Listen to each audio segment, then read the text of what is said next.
Clara stood on the balcony of the newly completed Margaret Community Center, gazing out at the crowd gathered for another outreach program.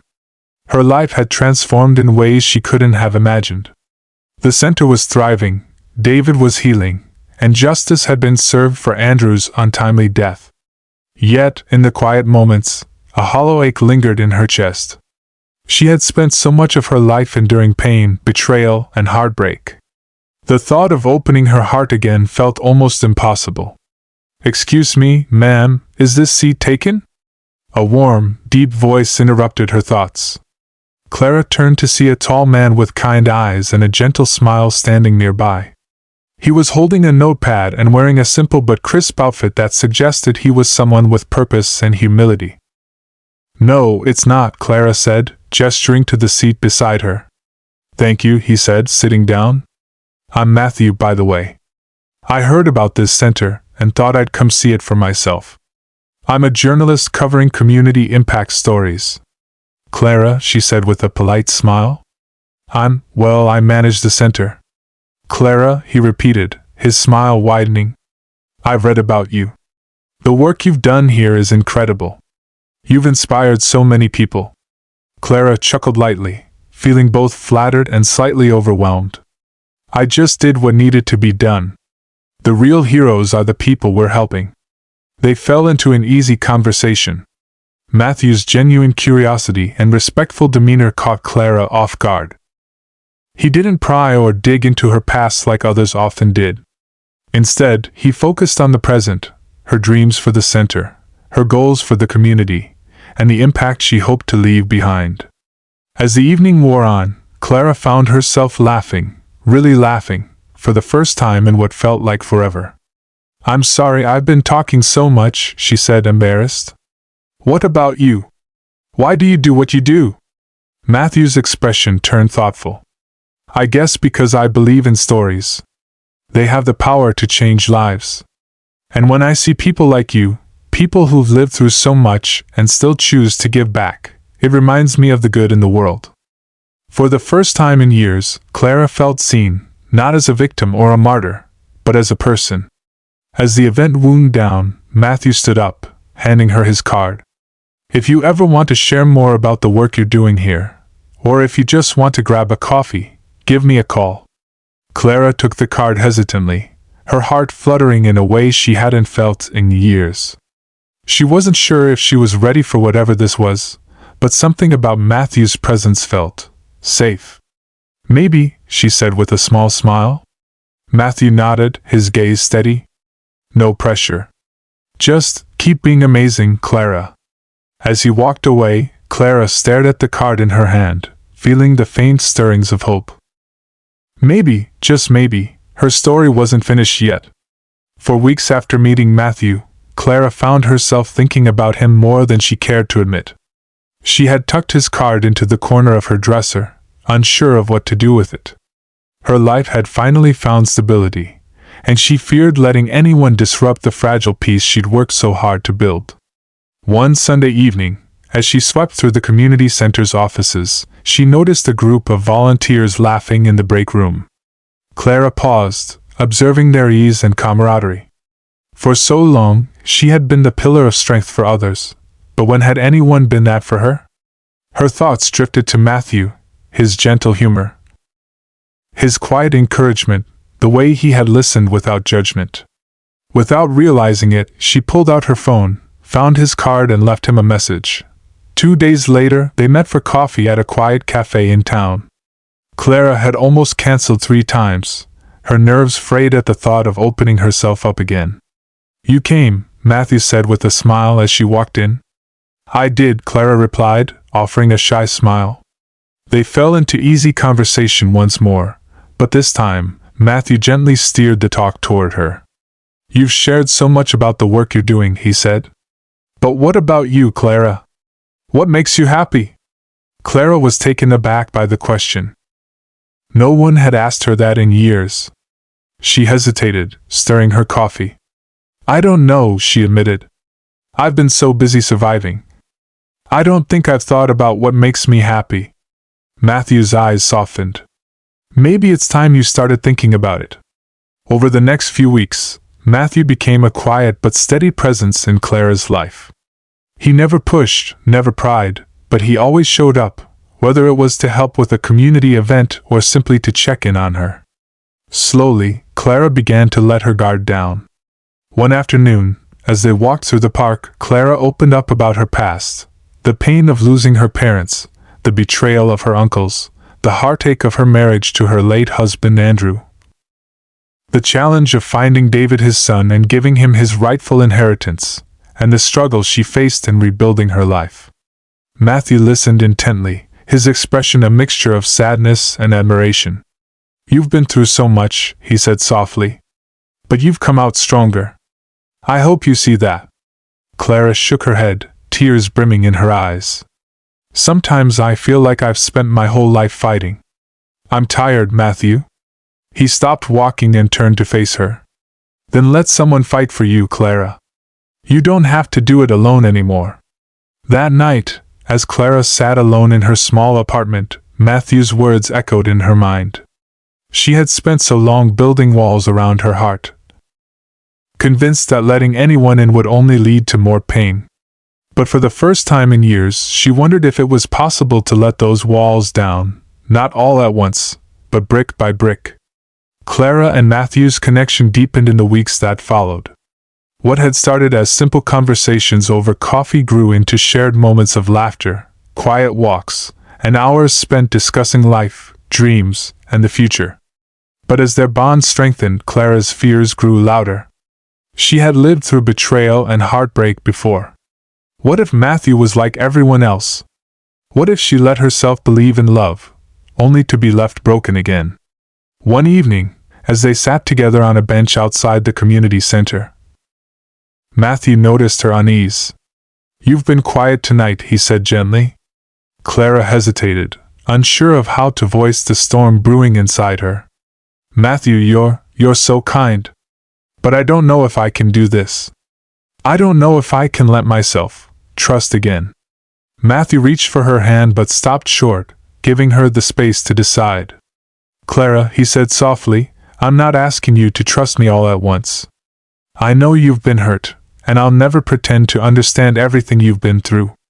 But I care about you, and I'm willing to be patient. You don't have to carry everything alone anymore." Tears welled in Clara's eyes, but she looked away, ashamed of her vulnerability. "You don't understand, Matthew. Everyone I've ever cared about has let me down.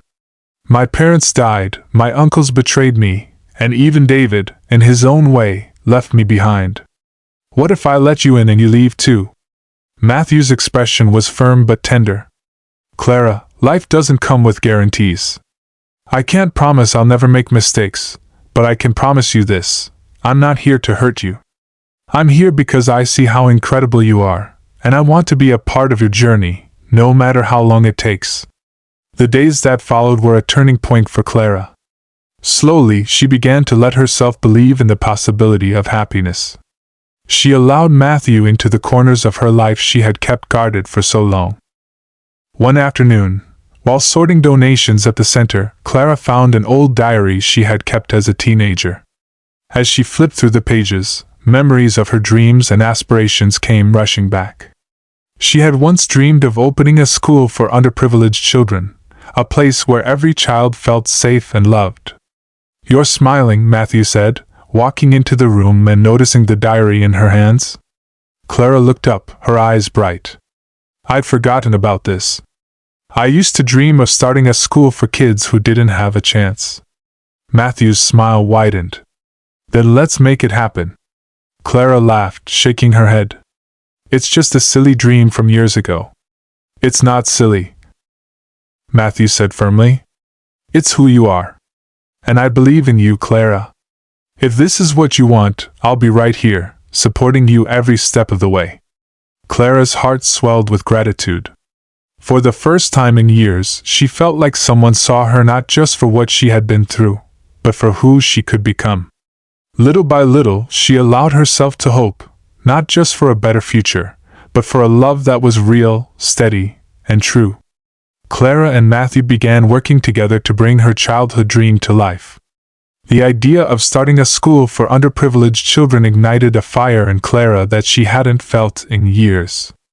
With Matthew's support and her determination, the vision of the Bright Future Academy began to take shape. Their first step was finding a location. After weeks of searching, they found an old, abandoned building on the outskirts of town. The structure was in poor condition, but Clara saw its potential. "This is it," Clara said, standing in the middle of the dusty, broken-down hall. Matthew looked around, raising an eyebrow. "You have a vivid imagination, Clara." She laughed. "You'll see. This place will shine again." With the help of volunteers from the community center, they began renovations. Clara spent her days overseeing the work, while Matthew used his connections as a journalist to secure sponsorships and donations. The community rallied behind them, moved by Clara's passion and the story of her resilience. One evening, as they painted the walls of what would soon be a classroom, Clara turned to Matthew. "I never thought I'd feel this alive again." Matthew smiled, his shirt streaked with paint. "That's because you're doing what you were always meant to do, Clara. You're giving back in a way only you can." Their eyes met, and for the first time, Clara felt a warmth that went beyond gratitude. She realized she wasn't just building a school, she was building a new chapter of her life, and Matthew was becoming an irreplaceable part of it. As the school neared completion, Clara noticed how deeply Matthew had integrated himself into her world. He didn't just help with the school, he became a source of comfort, a friend to everyone at the center, and a quiet strength she leaned on without even realizing it. But one evening, as they sat under the stars after a long day of work, Matthew broke the silence with a question that caught Clara off guard. "Clara," he said softly, "what do you see for yourself in the future? Not just for the school, but for you?" Clara hesitated. The walls around her heart were crumbling, but remnants of fear still lingered. "I see myself happy," she said slowly. "But I don't know if I'll ever deserve that." Matthew reached out, gently taking her hand. "You deserve everything good, Clara. And I want to be part of that future, if you'll let me." Tears filled Clara's eyes as she realized the depth of his words. For the first time, she allowed herself to imagine a life filled with love, laughter, and the happiness she had always been too afraid to hope for. The grand opening of the Bright Future Academy was a day Clara would never forget. The once abandoned building now gleamed with fresh paint, cheerful classrooms, and the laughter of children eager to learn. The community gathered to celebrate, and Clara, dressed in a simple but elegant blue dress, couldn't stop the tears of joy that streamed down her face. As she addressed the crowd, her voice trembled with emotion. "This school isn't just about education. It's about hope. It's about giving every child the chance to dream, to believe, and to know they are not alone. I stand here today because so many of you believed in this vision. Thank you for making this dream a reality." The crowd erupted into applause, and Matthew, standing at the back, caught her eye. He smiled, mouthing the words, "You did it." Later that evening, as the celebration wound down, Matthew found Clara sitting on the steps of the school, watching the stars. He sat beside her, their shoulders brushing. "You were incredible today," he said. Clara turned to him, her face glowing. "I couldn't have done this without you, Matthew. You've been my rock through everything." Matthew smiled but didn't respond immediately. Instead, he reached into his pocket and pulled out a small velvet box.